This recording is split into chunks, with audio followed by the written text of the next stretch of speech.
The traditional building style of Thailand was lightweight housing, using bamboo, using other grasses, thatch for roofing, bamboo for structure.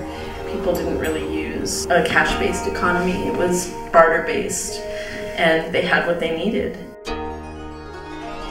It's about 30 years ago that the cement industry started spreading itself throughout the world. People were drawn to cement housing, concrete, because it's more permanent and takes less maintenance and care than something like bamboo. People, farmers and villagers who had always had within their villages the resources to take care of themselves and their families were beginning to depend on the dollar. The reality of housing oneself and housing one's family meant that people were going into lifetimes of debt. Earthen building came in as a replacement for that. I was in Thailand and was on a little fishing boat, and the man behind me I thought was pretty interesting. So we struck up a conversation, and within 10 minutes he shared with me he was the director of one of Southeast Asia's kind of most established activist training centers near Bangkok. And I shared what I was doing, and he invited me to come teach in Thailand. We didn't know what the results would be or who would be interested. We did a 10-day workshop, and hundreds of people got turned on. We started helping villagers get out of debt and learning again how to be self-reliant when they have the option to build with earth and create long-standing homes that would serve them well.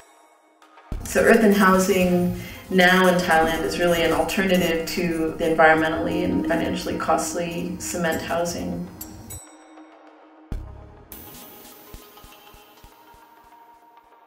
We were looking for who here could help carry this work forward so that we can remove ourselves from this process or become more of just support for work that continues on, that Thai people themselves take it and run with it.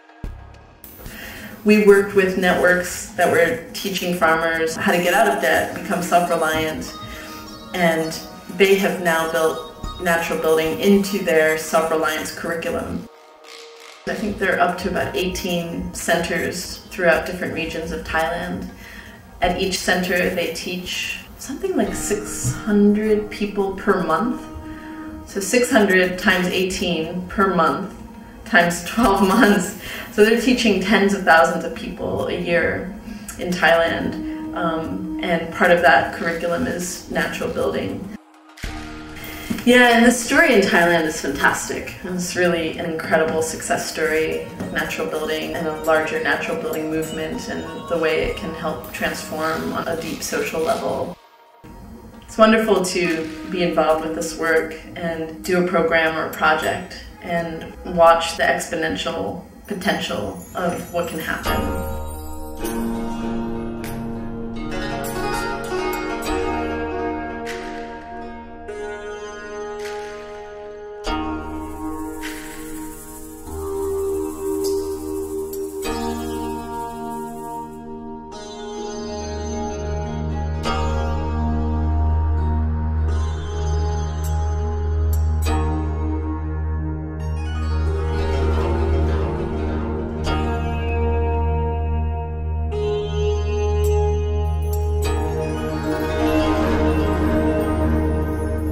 The challenge we find is that what you need is a really deep connection with your local community.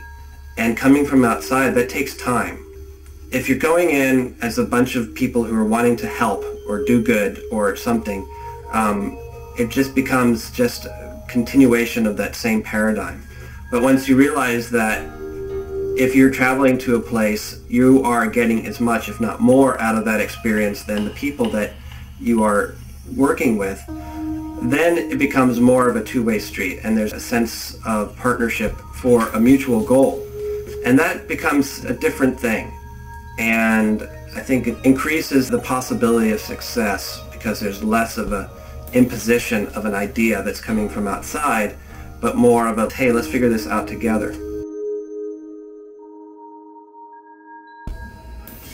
One thing to me that's beautiful about natural building is that you don't have to speak the same language as the people you're working with, because the language is more about the body and the mud and the materials.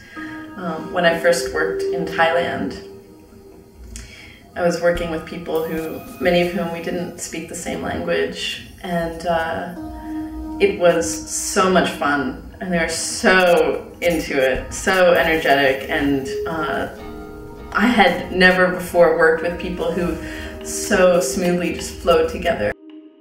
Not much organization had to happen, not much talking and planning, it just happened. And I think working with people who are connected to a village-based culture where there's a sense of cooperation and doing things together regularly, that just filtered through everything we did there. I learned so much more about the spirit of cooperation and having a really good time on a site.